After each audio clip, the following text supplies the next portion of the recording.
جو چیزیں آپٹکس میں نظر آتی ہیں ویژولی، ہم اس کو کہتے ہیں کہ جی یہ ڈیولپمنٹ ہے، لیکن وہ چیزیں جو نظر نہیں آ رہی انڈائریکٹلی ہم فیل کرتے ہیں، ویچ از ایجوکیشن اینڈ ہیلتھ۔ اس پہ اگر ہم دیکھیں تو وقتاً فوقتاً یہ تو نیچے ہی آتا گیا ہے ہماری پرائیورٹیز میں۔ کہ جو تعلیم دیتے ہیں ہم اپنے اسکول میں، اپنے یونیورسٹیز میں، یہاں جو تعلیم دیتے ہیں اس تعلیم کا پاکستان کے حقائق سے کوئی رشتہ نہیں۔ یہ جو ڈیولپمنٹ کا کانسیپٹ ہے اصل میں تو یہ ہے کہ ترقی ہو، اور وہ ترقی جو ہے وہ عام آدمی کے لیے ہو، معاشرے کی بہتری کے لیے ہو۔ اب سب ترقی معاشرے کی بہتری کے لیے نہیں ہوتی، کہا جاتا ہے کہ وہ ہے بہتری کے لیے، مگر اس میں معاشرے کے لیے بہت سارے نقصانات۔ آپ کو گاڑی خریدنے کے لیے فون پہ آپ کو قرضہ مل جائے گا، مگر آپ اپنی جوتیاں گھس لیں تو آپ کو تب بھی مکان بنانے کے لیے قرضہ نہیں ملا۔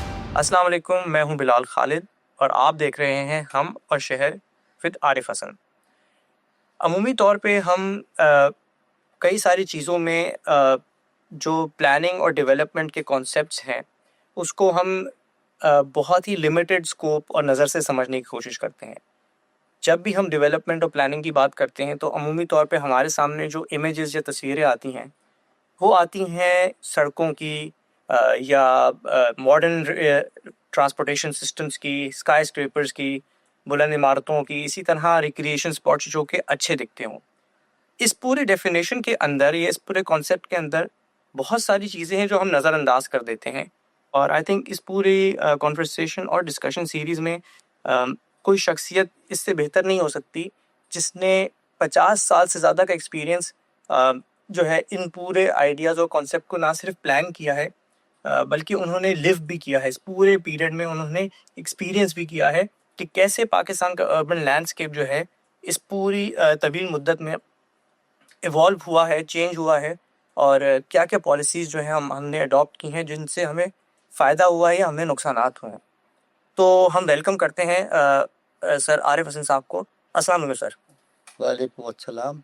سر پہلا سوال ہماری اس جو ڈسکشن سیریز ہے اس میں جو فنڈامنٹل کویسچن بنتا ہے وہ یہی بنتا ہے کہ ڈیولپمنٹ کا کانسیپٹ کیا ہے، اور ہم نے اس طویل مدت میں اس کانسیپٹ آف ڈیولپمنٹ کو کیسے ہم نے اس کو ری شیپ کیا ہے، کس کے فائدے میں یہ ڈیفینیشن گئی ہے، اس کی اصل ڈیفینیشن ہونی کیا چاہیے؟ دیکھیے، یہ جو ڈیولپمنٹ کا کانسیپٹ ہے اصل میں تو یہ ہے کہ ترقی ہو، اور وہ ترقی جو ہے وہ عام آدمی کے لیے ہو، معاشرے کی بہتری کے لیے ہو۔ اب سب ترقی معاشرے کے بہتری کے لیے نہیں ہوتی، کہا جاتا ہے کہ وہ ہے بہتری کے لیے، مگر اس میں معاشرے کے لیے بہت سارے نقصانات بھی ہوتے ہیں، اور یہ ہمارے ساتھ بھی ہوا۔ دوسری بات یہ ہے کہ ترقی بھی کئی قسم کی ہوتی ہے، پانی، بجلی، سویج، یہ ایک طرح کی ترقی ہے، مگر میرے خیال میں اس سے زیادہ اہم معاشرے کی ترقی، یعنی تعلیم، صحت، ماحول، اور سب سے اہم جو مختلف طبقات ہیں ان میں فاصلہ کم کرنے کی ترقی۔ جتنی کم ہوگی، یہ فاصلہ کم ہوگا، اتنا ہی معاشرہ خوشحال ہوگا۔ اب ہم نے ویسے سڑکیں بہت بنائی ہیں، ہم نے عمارتیں بہت خوبصورت بنائی ہیں بعض، اگر ہم نے اپنا قدرتی ماحول برباد کیا ہے اس سلسلے میں۔ اور نہ صرف یہ، ہم نے کوئی خاص ترقی کی نہیں تعلیم اور صحت کے معاملات میں۔ یعنی وہ بھی کئی لیول پہ ہوتا ہے تعلیم اور صحت۔ ایک تو جنرل صحت اور تعلیم ہے۔ صحت کے حوالے سے تو آپ یہ دیکھیے کہ 2 لیول ہے صحت کے، ایک علاج کرنے کا ہے اور ایک بیماری روکنے کا ہے۔ تو ہم نے علاج کرنے کا کے لیے تو ہم نے بہت سارے انسٹیٹیوشن بھی بنائے ہیں، وہی ہمارے تعلیمی اداروں میں پڑھایا جاتا ہے، مگر بیماری روکنے کے لیے نہ پڑھایا جاتا ہے اور نہ ہی ہم نے اس پہ قدم اٹھایا ہے، پالیسی ہوئی۔ تو یہ بہت بڑی کمی ہے۔ اسی طرح سے ہم نے سڑکیں بہت بنائی ہیں، ہم نے گاڑیاں مینوفیکچرنگ اور اسمبلی کے لیے پلانٹ بنائے ہیں، مگر یہ جو گاڑیاں اور اسمبلی پلانٹس ہم نے بنائے ان کے نقصانات بھی تھا اس کا۔ مثلاً آپ کو گاڑی خریدنے کے لیے فون پہ آپ کو قرضہ مل جائے گا، مگر آپ اپنی جوتیاں گھس لے تو آپ کو تب بھی مکان بنانے کے لیے قرضہ نہیں ملا۔ اور جو آپ کی گاڑی خریدنے کے لیے قرضہ ہے کیوں ملتا ہے؟ کیونکہ اس کو بینک سپورٹ کرتے ہیں، اور بینک سپورٹ کرنے کے علاوہ اس کا قریبی تعلق پیٹرولیم انڈسٹری سے، اور اس کا قریبی تعلق مینوفیکچرنگ، کئی قسم کی مینوفیکچرنگ انڈسٹری سے۔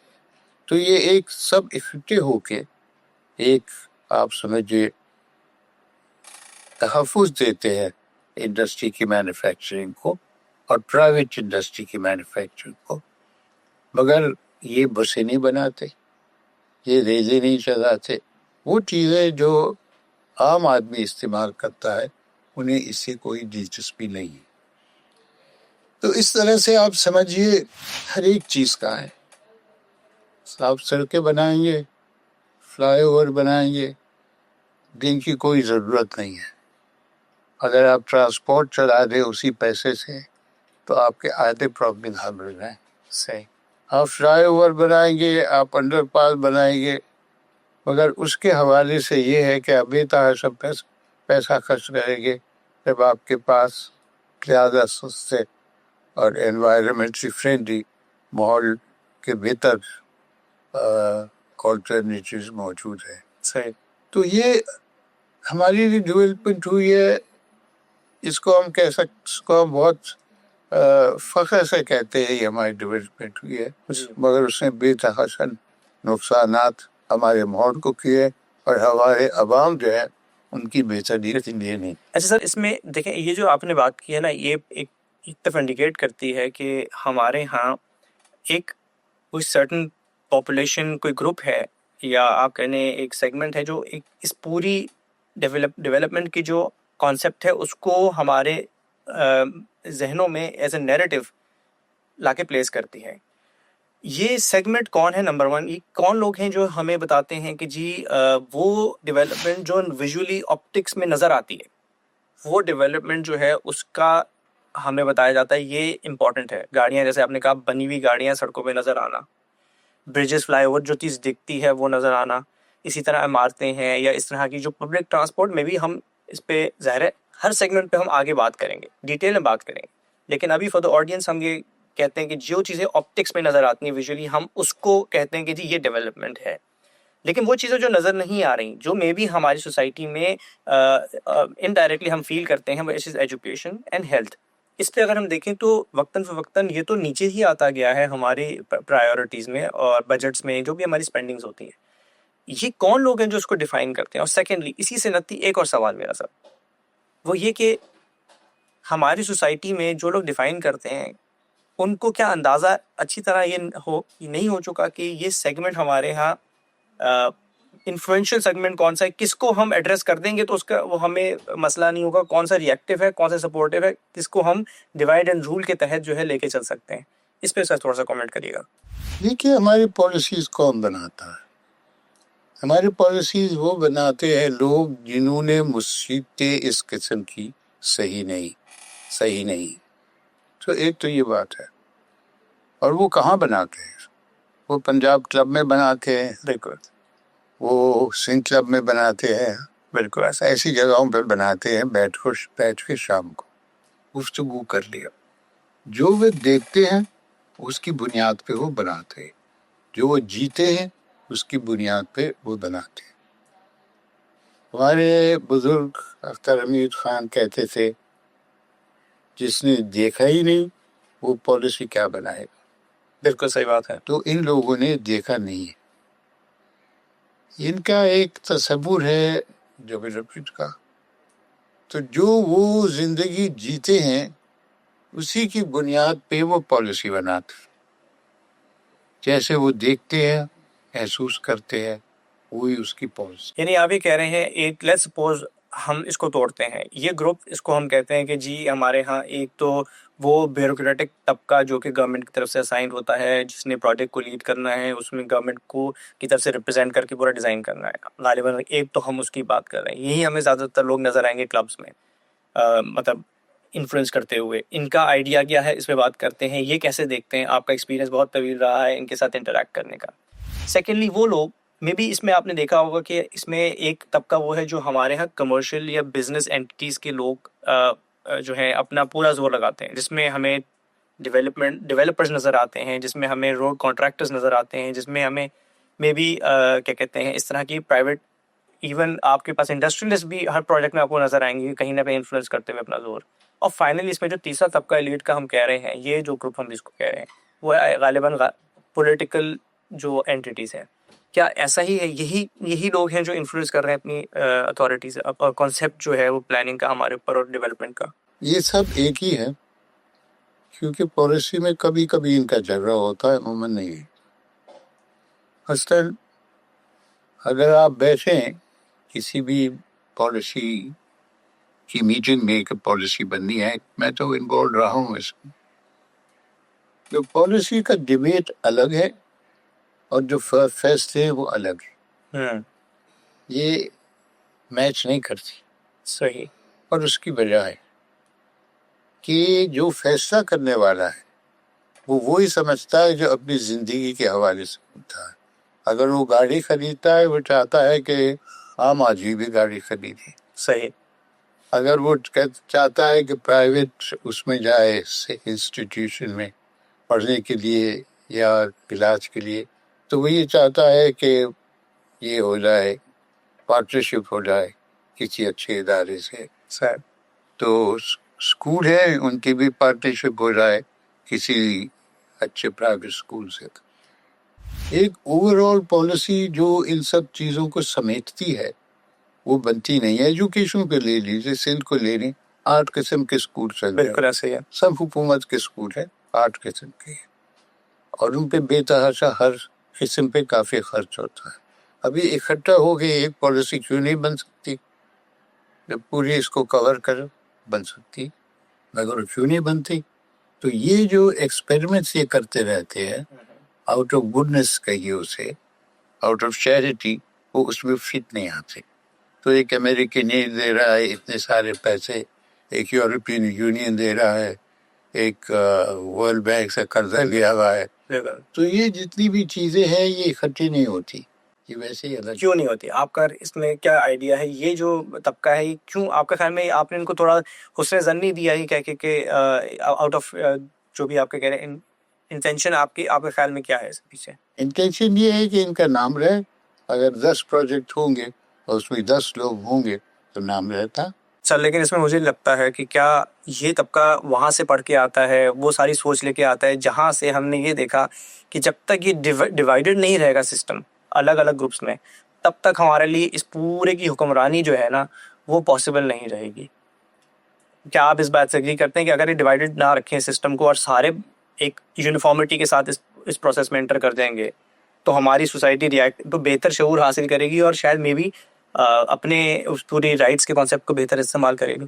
میرے خیال میں ان میں اتنی عقل نہیں ہے تو اس طرح سے سمجھ سکے. وہ سوچتے ہیں تو پرسنل لیول.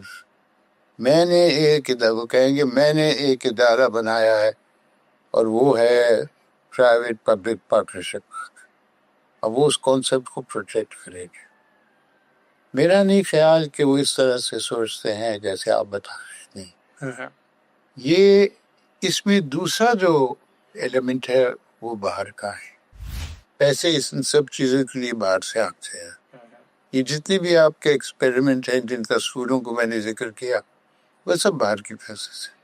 صحیح ہے. اور عجیب و غریب بات یہ ہے کہ جو ہمیں قرضے ملتے ہیں وہ ان پروجیکٹ کے لیے ملتے ہیں, مگر وہی پیسے ہم قرضہ لوٹانے کے خرچ کرتے ہیں. ایسے ہی ہے, بالکل ایسے ہی ہے. تو یہ بہت بڑا ایک آپ سمجھیے بہت بڑا ایلیمنٹ ہے اس ساری ڈیولپمنٹ کا. اچھا, اس میں دوسری بات بھی آتی ہے, قرضے کا ایلیمنٹ بھی ہے کہ جو تعلیم دیتے ہیں اپنے اسکولز میں، اپنے یونیورسٹیز میں یہاں جو تعلیم دیتے ہیں اس تعلیم کا پاکستان کے حقائق سے کوئی رشتہ نہیں. صحیح، بالکل ٹھیک. اب یہی لے لیجیے پبلک پرائیویٹ پارٹنرشپ کا جو جوش ہے، پاکستان کے مسئلے اس سے نہیں حل ہو سکتے. آپ کتنی پرائیویٹ پبلک پارٹنرشپ بنائیں گے کہ یہ مسئلے حل ہوں گے؟ ہزاروں بننی پڑیں گی جو نہیں بن سکتی. سوال یہ پیدا ہی ہے بچوں کو، مگر یہی سکھایا جاتا، اور وہ یہی خیالات لے کے وہ پروجیکٹ بناتے ہیں جب وہ حکومت کے افسر بنتے ہیں. یہ کانسیپٹ جہاں سے پڑھ کے آتے ہیں وہاں سے آتا ہے. بالکل وہیں سے آتا ہے. اور سب سے بڑا جو کانسیپٹ ہے جو وہ لے کے آتے ہیں وہ یہ ہے کہ یہ جو غربت ہے ہمارے یہاں وہ سول سوسائٹی حل کر سکتی ہے. بالکل، اور یہ ہم دیکھ چکے ہیں کہ یہ نہیں حل کر سکتی. بالکل. دیکھیے جب میں نے کام شروع کیا تھا تو نہ سول سوسائٹی تھی نہ این جی او تھی، اس کا تصور بھی نہیں تھا. اور کیونکہ یہ نہیں تھے اس واسطے عوام اور حکومت کا اپنے سے آپس میں تعلق تھا. ٹھیک ہے، عوام پتھر پھینکتی تھی، گالیاں بکتی تھی، جلوس نکالتی تھی، مگر اس کی انوالومنٹ تھی. اب این جی اوز بیچ میں آ گئی ہے، عوام بات کرتی ہے حکومت سے این جی اوز کے ذریعے. جی. اور این جی اوز اور حکومت کا قریبی رشتہ ہے، اور این جی اوز اور بین الاقوامی قرضوں کا قریبی رشتہ ہے. تو وہ جو ایک لیگ تھی عوام اور جی حکومت کی وہ ٹوٹ چکی ہے. صحیح. لیٹ می پلے دا ڈیولز ایڈوکیٹ ہیئر. میں تھوڑا سا اس چیز کو اور آسان بناتا ہوں. آئی تھنک دیکھیں، میں اور آپ میں بھی ہم اپنے آپ کو ایلیٹ نہیں رکھتے سامنے، ایز اے ایلیٹ کے طور پہ ڈیفائن نہیں کرتے، لیکن ہم بھی اگر دیکھیں تو اس ڈیولپمنٹ کے کانسیپٹ میں ہم بھی کہیں اس طبقہ جو 70 to 80% طبقہ جو ڈیولپمنٹ کے کانسیپٹ کو ہمیں دیکھ رہا ہوتا ہے، فالو کر رہا ہوتا ہے، اور ایونچولی وہ یہی دیکھ رہا ہوتا ہے کہ روڈیں بن رہی ہیں، ٹھیک ہے، اس پہ تالیاں بجتی ہیں، فلائی اوورس بنتے ہیں، اس پہ تالیاں بجتی ہیں، اور ہم بھی اس میں کہیں نہ کہیں اس پروسیس میں انوالوڈ ہوتے ہیں. ہم سے مراد وہ بڑی مڈل کلاس جو کہ اپنے آپ کو ایسوسیٹ تو کرنا چاہتی ہے ایلیٹ کے ساتھ، لیکن اس کی کچھ ایکسپیرینسز آدھے پونے اس کے ساتھ کنیکٹ کرتے ہیں جو اس سے نیچے والا طبقہ ہے. لیکن ہم یہ مڈل کلاس اور یہ جو تھنکنگ کلاس ہے، چلیں اس کو انٹلیکچوئل کلاس کہہ لیں، جو ڈیپینڈنٹ ہے اپنی اسکل، اپنی مائنڈ انٹلیکچوئل اسکلس کے اوپر نوکریاں کرتے ہیں، جابس کرتے ہیں، پروگریس کرنے کی کوشش کر رہے ہوتے ہیں. کیا یہ انڈرسٹینڈنگ کہ ہمیں ان کو نہیں دینی چاہیے کہ دیکھیں ایونچولی ڈیولپمنٹ روڈوں کی، انفراسٹرکچر کی بہت حد تک فالو کرنی چاہیے اس ڈیولپمنٹ کو جو پہلے آپ کی میجورٹی طبقہ آپ کا جو رہتا ہے، مے بی بہت ہی انڈر ڈیولپڈ ایریاز میں، آپ اس سے شروع کریں. بیکاز وہ چیز نظر نہیں آئے گی ہمیں بھی، وہ مڈل کلاس انٹلیکچوئل کلاس کو وہ ڈیولپمنٹ بھی نظر نہیں آتی ہے. تو اس جو وہ بلائنڈ ہے، وہی جو کلاس جس نے بات کرنی ہے، جس نے آگے ایلیٹ کو سمجھانا ہے، جس سے آگے ایلیٹ سے لڑنا ہے، غریب طبقہ تو نہیں لڑ سکتا ایلیٹ سے. اس مڈل کلاس نے اخباروں میں لکھنا ہے، اس مڈل کلاس نے، انٹلیکچوئل کلاس نے شور کرنا ہے. یہی نہیں سمجھ پاتی اگر اس آئیڈیا کو کہ یار پہلے اس غریب کے لیے کچھ ہو جائے گا تو کچھ عرصے میں بھی آپ کی روڈیں نہ ایکسپینڈ کریں، کچھ آپ کی بہت ماڈرن نہ ہو، آپ کا ٹرانسپورٹیشن سسٹم افیکٹو ہو، کاسٹ افیکٹو ہو، لون افیکٹو نہیں ہو. تو کیا اس مڈل کلاس انٹلیکچوئل کلاس کی غلطی نہیں ہے کہ وہ اس کو سمجھ نہیں پا رہی کہ یہ مسئلہ جو ہے یہ ہمیں دن بدن نیچے کی طرف لے کے آ رہا ہے ہمارے شہر کو؟ یہ جو آپ کہہ رہے ہیں یہ بالکل درست ہے. ایک ہے ہوتا ہے ہونا چاہیے، اور دوسرا ہوتا ہے. ان میں بہت فرق. اور کیوں ہے فرق؟ کیونکہ جو آپ کا تعلیمی نظام ہے وہی شعور نہیں ڈالتا صحیح لوگوں میں. اور یہ جو ان کے ہوتے ہیں مختلف کمیونٹی پروجیکٹس، میں تو ہمیشہ کہتا ہوں یہ ٹورزم ہے. صحیح، بالکل ایسا ہی تعلیم نہیں ہے، یہ ٹورزم ہے. تو سب سے اہم چیز میرے نزدیک تو آپ کا جو کریکولم ہے ڈیولپمنٹ کے حوالے سے اسے تبدیل کرنے کی ضرورت ہے، اور اس کے لیے بہت بڑی تبدیلی کی ضرورت ہے، صرف چھیڑ چھاڑ میں ہے. صحیح. ایک تو یہ بات ہے. دوسری بات یہ ہے کہ مڈل کلاس بھی بدل گئی اور بیوروکریٹ بھی بدل گیا ہے. جب میں نے کام شروع کیا تھا 3 جنریشن پہلے، تو آپ کا جو بیوروکریٹ تھا سادے کپڑے پہنتا تھا، سادے گاڑی میں جاتا تھا، اور بڑی بات یہ ہے اردو کی شاعری کرتا تھا، پنجابی کے فوک لور سے اس کا تعلق تھا. یہ ساری چیزیں تھی، ایک فقیریت تھی جو کہ انڈیپینڈنس اسٹرگل نے پیدا کی تھی. جی صحیح. آج آپ جائیے، اس کی رولیکس ہی کھڑی ہوگی، ایسے ڈیزائنر سوٹ ہوگا. سب سے پہلا سوال جب اس کو عہدہ ملے گا تو یہ ہوگا مجھے ٹویوٹا ملے گی یا نہیں ملے گی. تو یہ بالکل بدل گیا ہے معاشرہ بھی. وہ مڈل کلاس و مڈل کلاس نہیں رہی جس کا آپ ذکر کرتے ہیں. اس کو پیدا کرنا ہے، اور اس کو پیدا کرنے سے یہی ہے جس قسم کا کام آپ کرتے ہیں اسی قسم کے کام کے ذریعے پیدا ہوگی. صحیح پیدا جب ہوگی جب یہ آپ کے تعلیمی اداروں میں یہ سوچ آئے گی. پہلے یونین ہوتی تھی طالب علموں کی، اس میں بحث ہوتی تھی ان مضامین پہ. بالکل اب نہیں ہے، اب کوئی بحث ہی نہیں ہوتی. صحیح. بلکہ نہ صرف بحث نہیں ہوتی، ہر بندہ دستخط کرتا ہے جب وہ داخلہ لیتا ہے یونیورسٹی میں کہ میں کسی یہ نہ میں سیاست پہ بات کروں گا نہ معذور پہ بات کروں گا. ختم ہو گئی بات. بالکل صحیح بات ہے. ڈسینٹ کے بغیر ترقی نہیں ہوگی. ایسے ہی بالکل صحیح. ڈسینٹ کے دروازے ہم نے بند کر دیے ہیں اور مزید کرتے جا رہے ہیں. کرتے نہ. Thank you sir, thank you very much sir. بہت امپورٹنٹ اور فنڈامنٹل ڈسکشن تھی about the basic concept and ideas of development, اور وہ کیسے ایوالو ہوتے رہے ہیں اور آج ہم کہاں کھڑے ہیں. آئی تھنک فالوئنگ ڈسکشنز میں ہم اس کے سیکٹر وائز انالیسس کریں گے کہ ہم کہاں کھڑے ہیں اسی ڈیفینیشن کو لے کے. Thank you very much.